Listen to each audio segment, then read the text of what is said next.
Hello and welcome to another Claire and Darren's Adventures. This time we're having a walk around Cannon Hall, admiring its surroundings and the abundance of wildlife. If you do like this video, please could you give us a like and subscribe just to help us build our little channel. As you know, we are fairly new to this. We are trying different techniques in what videos we like the best and what you like the best. So this one is slightly different and we hope you like this format.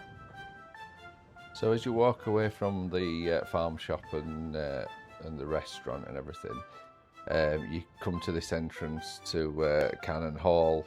It is a museum, but unfortunately it's closed over the winter and it doesn't open until Easter. However, you can still walk around the outside and enjoy the walk and the views.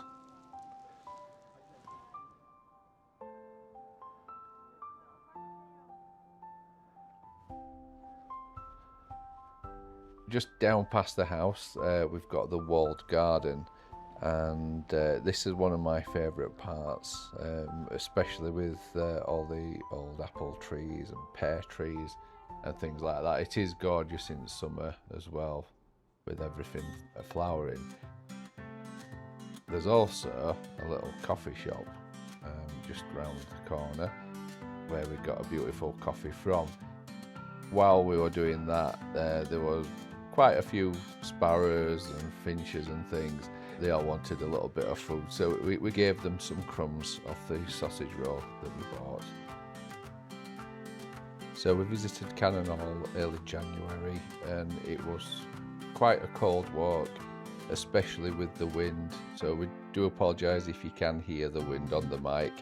I did have the fluffy bit on the end, and also it was under my t-shirt, which was under my coat, and it was still cutting through.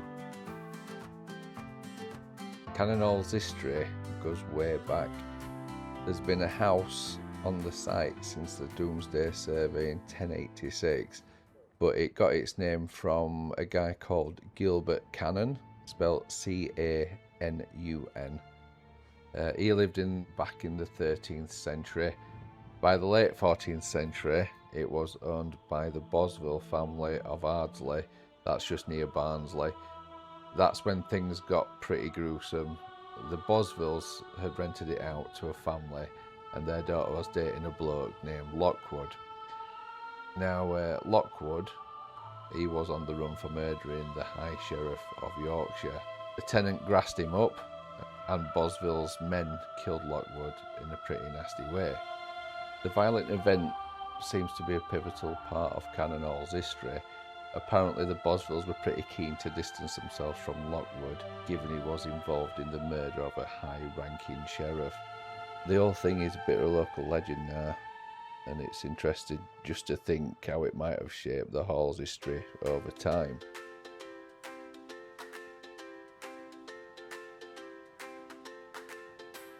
So walking around the grounds, there's tons of ancient trees, massive ones. As I've mentioned before, there's tons of wildlife that you can see, especially squirrels. Also there's finches and blue tits and great tits, and it was just brilliant to see, especially this time of year. The good thing is that the owners of the hall, they actually put food out for the squirrels and for the birds and things like that.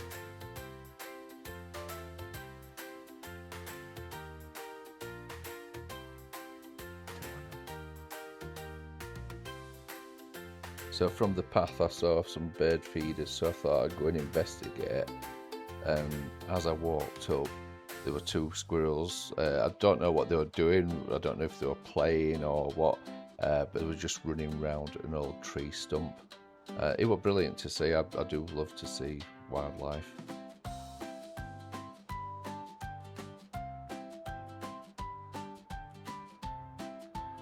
Here's Cannon Hall's plunging pool. It is a fascinating piece of history. The pool was likely installed during the remodelling of the pleasure grounds into a fairyland, a collaboration between Cecily Spencer Stanhope and her uncle John Rodham Spencer Stanhope. in the 1860s. Recent restoration work has uncovered some interesting features, including a stone corbel matching the ones on the south front of Cannon Hall. The pool itself is a Georgian plunge pool designed by Richard Woods in 1766. It had become unstable with the collapse in West Embankment, but it was restored in 2023 with listed building consent. The restoration aimed to repair the wall and inner drainage channel to prevent further damage. So this is only part of the walk. You can go a little bit further, but we turned round and followed some other paths back. If you do go further on, it takes you down to the river, then you can walk back towards the car park, and again seeing all the wildlife on there. It is a lovely walk, it is an easy walk as well. So on his way back we had a great surprise. I just saw a little gap through the trees. I thought I'll go and have a little investigate. As I walked up I saw a squirrel and I thought I'll just watch it for a bit, and as I walked round there was a man feeding the squirrels, and it was just brilliant to watch it. They look brilliant when they run around. Cannon Hall Farm do have the native red squirrels in an enclosure, and they are worth going to see. I have seen them in the wild when I was in the Lake District, and I have to admit they're so cute, absolutely beautiful creatures.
So just about come to end the video now. This is one of my favourite bits though. This is the avenue of trees that I like to look down. It looks beautiful in summer with all the leaves on the trees and things like that.